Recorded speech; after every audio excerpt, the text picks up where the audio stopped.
मतलब मैं इसीलिए तो कन्या कहती है कि हे वराया, आपसे मेरे 7 वचन हैं। अगर आपको मेरे 7 वचन स्वीकार हैं तो मैं आपके वामंगनी आने के लिए तैयार हूँ, अर्थात आपके बाएं अंग में आने के लिए तैयार हूँ। ठीक है महाराज? अब थोड़ा तेज लीजिएगा जैसे मैं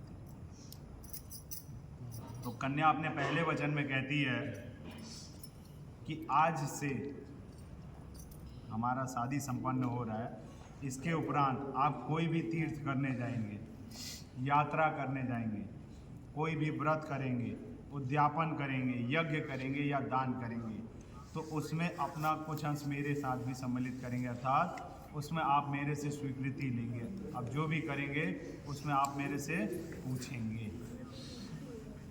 मंजूर है? समाज के सामने बोल रहे इतने लोग साक्षी बैठे हैं, उस समय मत लड़िएगा कि नहीं मैं अपने मन का करूँ। ठीक, देखिए यहाँ हंसी मजाक, देखिए इसमें शर्माने की बात नहीं है या नाराज होने की बात नहीं है। समाज इसीलिए बैठा होता है कि थोड़ा साक्षी हो जाएंगे, थोड़ा सब हंसी मजाक कर लेंगे। ठीक है? नहीं अब तो बात थोड़ा सा पहला वाला कूड़ा हटा नहीं तो बाद में पता है क्या कहते हैं कि हमने तो बोला ही नहीं था। हाँ नहीं बोलेगा, कैसे कह रही हो तुम, मैंने बोला था। इसीलिए तो फोटो खिंचवा रहे हैं भैया। कभी भी कोई बात नहीं है जो साफ कन्या अपने दूसरे वचन में कहती है कि हव्य प्रदान राभ्यम प्रत्याना काव्य देवाना पूज्यते मायावादितम तत्वाना कन्या वचनम द्वितीय। अर्थात अपने दूसरे वचन में कन्या कहती है कि हे स्वामी, देवताओं के लिए वाहदान, पितरों के लिए काव्य दान, अर्थात देवताओं के लिए जो भी आप दान पुण्य करेंगे, पितरों के लिए जो भी आप दान पुण्य करेंगे, उसमें आप सदैव मेरे को अपने साथ सम्मिलित रखेंगे, अर्थात आप उसमें मेरे को सदैव अपने साथ लेकर चलेंगे। क्या आपको मंजूर है? तब मैं आपके वामंगनी आने के लिए तैयार हूँ। ठीक है, दूसरा कूड़ी हटा दीजिए। तीसरे वचन में कहती है कि कुटुंब रक्षा भ्रमणे यदि कुर्तानी पुषंतु प्रिपाचनम मांग्यम मय दत्ताना परमेश्वर। अर्थात आज के बाद से परिवार में आप, पहले देखिए आज तो वाहन हो गए हैं, गाड़ी हो गई है, पहले क्या होते थे, गाय घोड़े भैंस यही सब कीनना होता, खरीदना होता था, यही बेचना होता था।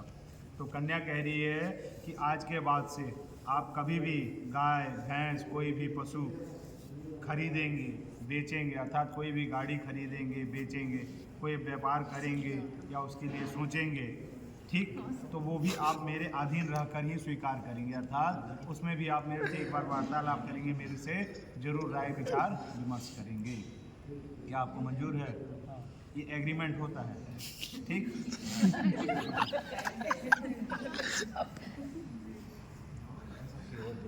चौथे वचन में कन्या कहती है कि आय व्यय धन धान्य आदि पुष्टि निवेशितम निव्यानि प्रवेश। आज के बाद से अब जो भी आप कमा के लाएंगे, अब माता पिता तो नहीं हाँ, तो उनसे मेरा क्षमा प्रार्थना है, जो है मैं वही बोल रहा हूँ।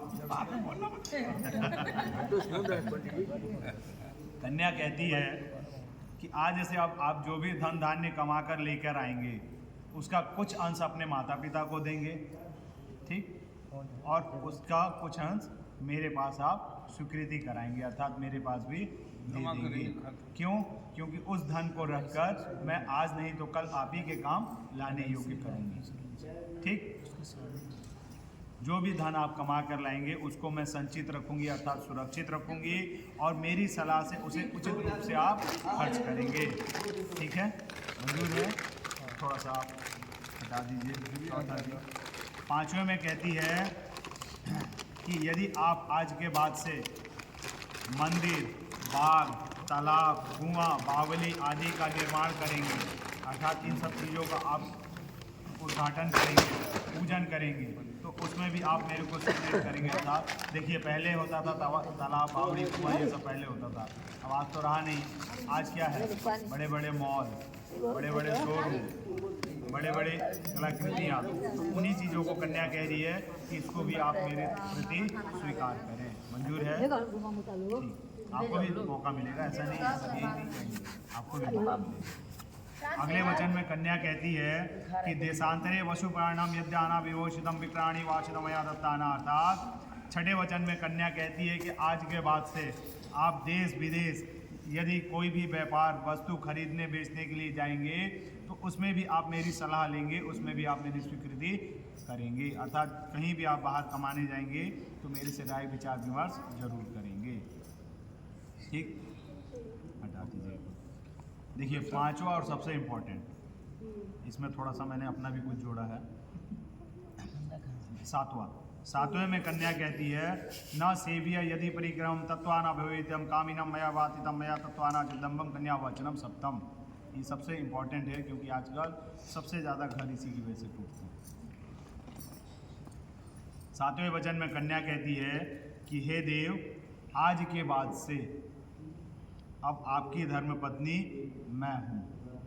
मेरे सिवाय आप जिस भी स्त्री को, जिस भी कन्या को, जिस भी औरत को देखेंगे वो चाहे मुझसे लाख गुना कितनी भी सुंदर क्यों ना हो, उसे आप वो जिस रूप में है अर्थात माँ के समान की है, अर्थात माँ के उम्र की है तो उसे आप माँ के रूप में देखेंगे, बहन के उम्र की है तो आप उसे बहन के रूप में देखेंगे, बेटी की उम्र की है तो आप उसे बेटी के रूप में ही देखेंगे। मेरे सिवाय किसी स्त्री को आप ना देखेंगे ना उसका सेवन करेंगे। और इसमें थोड़ा सा मैंने अपना ऐड किया है कि हे पतिदेव, आज के से पहले जो थी सो थी, अब जो हूँ मैं ही हूँ। ठीक, मंजूर है?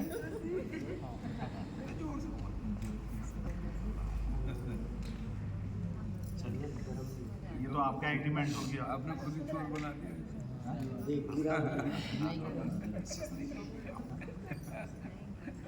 नहीं देखिए, आज ना चोर था, बिल्कुल चोर बना दिया। नहीं मैंने चोर नहीं बनाया। आज की जो संस्कृति प्रवृत्ति चल रही है मैंने उसी को उजागर किया। अब देखिए, ये आपका एग्रीमेंट हो गया, अब इनका भी है। आप भी कहते हैं कि हे देवी, आपने तो अपने 7 वचन कबूल करा लिए, अब कुछ वचन मेरे भी हैं, जिसे आप स्वीकार करेंगी तब मैं आपको अपने वामांगिनी करूंगी, अर्थात बाएं दिशा में लाकर बैठाऊंगा। तो पहले वचन में वर कहते हैं, इनका एक ही वर सुनना पूजा ना, वर कहते हैं कि मेरे चित्त के अनुसार, अर्थात आज के बाद से आप मेरे मन के अनुसार ही आप अपना चित्त रखेंगी, अर्थात अपना मन रखेंगी।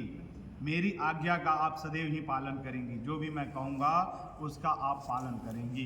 प्रतिव्रता धर्म का आप पालन करेंगी तथा किसी भी तरीके का, अगर मैं जिस वक्त घर में मौजूद हूँ उस समय आप 16 श्रृंगार कीजिए, सजिए धजिए, लिपस्टिक क्रीम पाउडर सब लगाइए। लेकिन जब मैं घर से दूर कहीं व्यापार के लिए, कहीं रोजगार के लिए चला जाऊं तो आप 16 श्रृंगार नहीं करेंगी, आप साधारण वेशभूषा में ही रहेंगी। मेरी अनुपस्थिति में जिस प्रकार मैं अपने माता पिता की सेवा करता हूँ, जिस प्रकार मैं उनकी इच्छाओं की पूर्ति करता हूँ, उसी प्रकार आप भी मेरे माता पिता को अपने माता पिता के ही समान समझेंगी। तथा आप हास परिहास, अर्थात जब मैं घर में उपस्थित हूँ तो आप घर के परिवार के सदस्यों से हास परिहास कीजिए, सबसे हंसिए बोलिए, सब कुछ करिए, लेकिन किसी पराये पुरुष के साथ आप हास परिहास नहीं करेंगी। किसी भी समय आप रात्रि के समय किसी बाग बगीचे में, मदिरालय में या मदिरा पान के रास्ते में, राजा के द्वार पे और ख़ास करके पिता के घर पे बिना मेरे आज्ञा के कभी नहीं जाएंगे। आपको अपने घर भी आना है, ये घर पे हैं नहीं हैं, लेकिन आपको एक बार पूछना है। क्यों? क्योंकि सती जी बिना पूछे ही, बिना इजाज़त के अपने पिता के घर गई तो क्या हुआ? सब नष्ट हो गया, उन्हें भी भस्म होना पड़ा। तो इसलिए आज के बाद से आप जब भी अपने घर आएंगी एक बार इनसे राय विचार समला जरूर करेंगी। ठीक, मंजूर? तीनों। चलिए जी।